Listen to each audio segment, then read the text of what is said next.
Hey, what is up? My name is Danny, the creator of Wheel Warriors, which is a community education platform dedicated to teaching people with spinal cord injuries and other wheelchair users how to drop the chair belly, get strong AF, and regain your independence.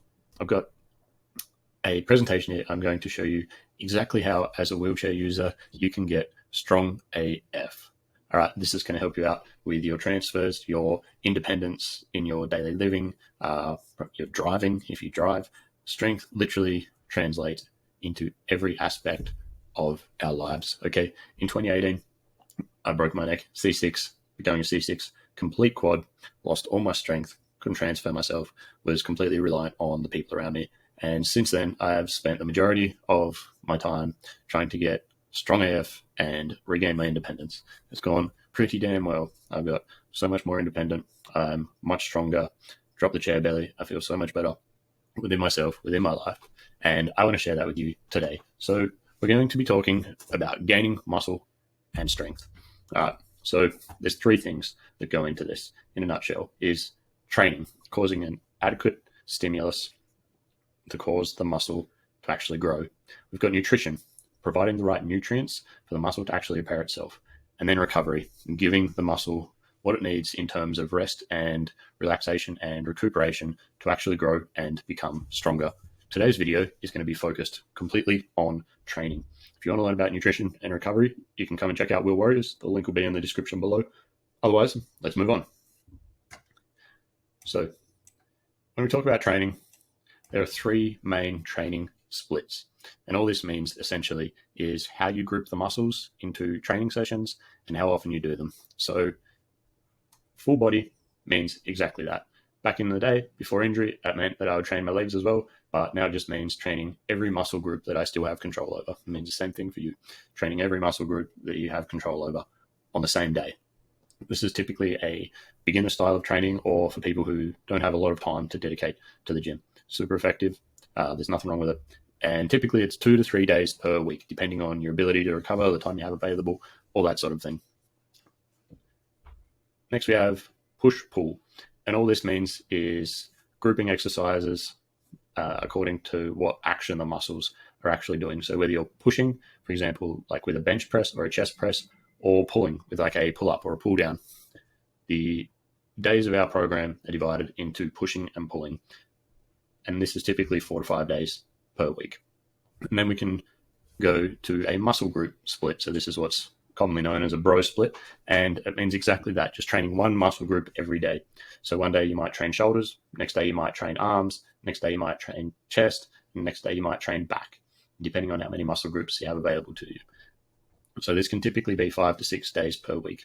This can be a good choice if you need a lot of time to recover between sessions, or if you're quite advanced and looking to sort of put the finishing touches on your physique. I still use a push-pull routine personally. I feel like it's the best bang for buck and I enjoy it the most. So there are two kinds of movements we're going to talk about. We're going to talk about compound movements. We're going to talk about accessory movements. But I'd like to start with compound movements. So typically compound movements are done in the 5 to 15 rep range. This isn't a hard and fast rule. It's just what they're typically done in. So all a compound movement is a movement that trains multiple muscle groups at the same time. They're the best bang for buck if you're, time sensitive. And they also drive the most strength gains because they use the most muscle groups. So when we're building a routine, there are 4 different movements that we want to pick. We want a vertical pushing movement, so something like an overhead press or a landmine press. We want a horizontal pushing movement, something like a chest press or rickshaw dips if you have a rickshaw. I love my rickshaw. That's mine. And then we want a vertical pull. So that's pull downs or pull ups, anything where you are pulling in the vertical plane. Then we have horizontal pull. So that can be cable rows or bent over rows. If you can do those, it's just a pulling movement in the horizontal plane. So these are the 4 main movements that we want to select for our compound lifts. Then we have our accessory movements. There's a lot of different ways to group these, but for simplicity, I've grouped them like this. So there's pushing accessory movements, and we can cover shoulders, arms, and chest with those. And then there's pulling movements, and we can cover shoulder, arms, and back with those. So pushing A shoulder accessory movement might be a front or a side raise, whether it's with a dumbbell, whether it's with a cable, whether it's with a resistance band, whatever, doesn't matter. But that will be something like this. Okay, and then pushing with our arms might be something like a tricep pushdown if you have triceps. And then for our chest, it might be chest flies if you have chest. And then a pulling accessory movement for your shoulders might be something like a face pull, and that's just pulling towards your face. It's literally what it sounds like. These are really good for working the back of your shoulders, which is super important to keep in balance as a wheelchair user, because we can quite easily become overpowered from pushing around. We can overpower the front of our shoulders, and the backs can get quite weak if we don't keep up with them. So face pulls are awesome for that. A pulling movement for our arms might look like a curl. There's 100 different variations of curls, whether it's cable curl, preacher curl, dumbbell curl, kettlebell curl. There's all different sorts. And then for our back, that might be something like shrugs, which is, as it sounds like, just weighted shrugs. So whether we choose full body, push-pull, or a muscle group split, it's going to be made up of compound and accessory movements, with the priority given to the compound movements because they are the most bang for your buck. So let's check out an example routine I got here, okay? And this is actually very similar to my current routine. So this is a 4-day push-pull split. So we might divide it up like this. On Monday, we might do a vertical push. So we'll do overhead press as our compound movement, and then we might do some front raises and tricep pushdowns as our accessory movements. On Tuesday, vertical pull. We might do pull downs as our compound movement, and shrugs and face pulls as our accessory movements. On Thursday, horizontal push. So I love rickshaw dips, so I always do them as a compound movement. And then we might do some side raises and tricep pushdowns again as our accessory movements. On Friday, horizontal pull. So we might do cable rows as our compound movement, and then some curls and some face pulls as our accessories. Now, if you do choose to go down the push-pull avenue, I do recommend training opposing muscle groups. So see here, we've got a push, a pull, a push, and then a pull. This is going to give the muscle groups that we're using as much time as possible to recover, okay? And you might split that on Monday, Tuesday, Thursday, Friday. You can split it Monday, Wednesday, Friday, Sunday, whatever it is. It's good to just have some breaks in there and make sure you're alternating those muscle groups. So now that we've got a routine in place, how do we actually get stronger?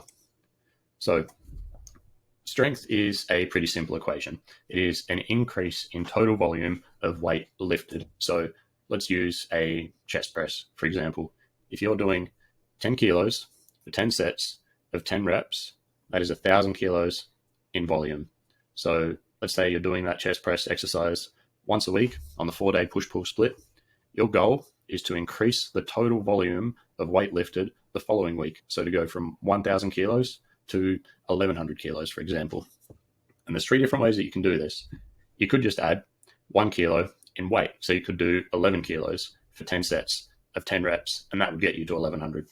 You could add 1 extra set. So you could do 10 kilos for 11 sets of 10 reps, and that would get you to 1,100. Or you could add an extra rep to each set. So you could do 10 kilos for 10 sets of 11 reps, and that would get you to 1,100 kilos. So there's 3 different ways to do this. My preferred way to do this as a wheelchair user is to keep the weight the same over a training mesocycle. I'll go into this in a minute, but basically keep the weight the same over a block of, say, 4 weeks, and either increase the sets or increase the reps. So say over that 4-week block, I would keep the weight at 10 kilos. Week 1, I would do 10 sets. Week 2, I would do 11 sets. Week 3, I would do 12 sets. Week 4, I would do 13 sets, and so on and so on. You can also do this with reps. And then what I like to do, well, I'll show you what I like to do. So let's take a look at this, right? This looks a little bit confusing, but just stick with me for a minute. So let's say we have a 20-week macro cycle. And the reason that we use macro cycles is because you can't keep getting stronger at the same rate forever.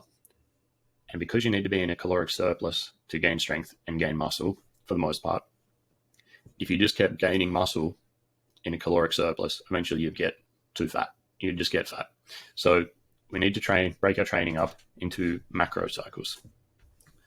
And within those macro cycles, we might have, say, a 5-week mesocycle. So week 1, we might start off 10 kilos, 10 sets, 10 reps. And by the end of this mesocycle, we might get to 10 kilos for 14 sets of 10 reps. And then what happens is, over the following week, we take what's called a deload. We just drop the weight, drop the sets, drop the reps, give our body a chance to recover from the accumulated stress and fatigue placed on it. And then we might bump the weight up to 12 kilos for the next mesocycle and start at 10 sets of 10 reps again. And then we just keep adding the sets again until we get to 12 kilos for 14 sets of 10 reps. And then we take that deload and add a little bit of weight and then start the process over again. So it is important to deload, or to have a little break, give your body some time to recover.